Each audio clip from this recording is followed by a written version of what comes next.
Hi friends, ಇದನ್ನು ನೋಡ್ತಾ ಇರ್ಬೋದು.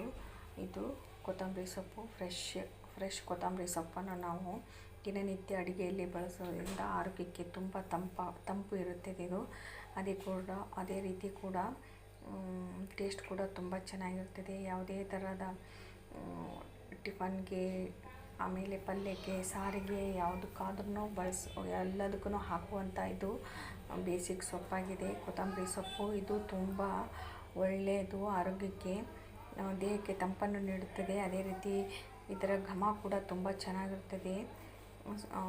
ಈ ಸೊಪ್ಪನ್ನು ಜಾಸ್ತಿ ಬಳಸಿ ಅಡುಗೆಯಲ್ಲಿ ಕೂಡ ಇದನ್ನು ನಾವು ಅಡುಗೆ ಮಾಡಬೇಕಾದ್ರೆ ಒಗ್ಗರಣೆಯಲ್ಲಿ ಹಾಕಬೇಡಿ, ನಂತರ ಆಮೇಲೆ ಅಂದರೆ ಇದನ್ನು ಹಸಿದು ತಿನ್ನೋದ್ರಿಂದ ತುಂಬ ಆರೋಗ್ಯಕ್ಕೆ ಒಳ್ಳೆಯದು. ಕುದಿಸಿ ತಿನ್ನೋದ್ರಿಂದ ಅಷ್ಟು ವಿಟಮಿನ್ಸ್ಗಳು ಸಿಗೋಲ್ಲ. ಇದು ತುಂಬ ಒಳ್ಳೆಯದು ಫ್ರೆಂಡ್ಸ್. ನೀವು ಕೂಡ ಹೆಚ್ಚು ಬಳಸಿ.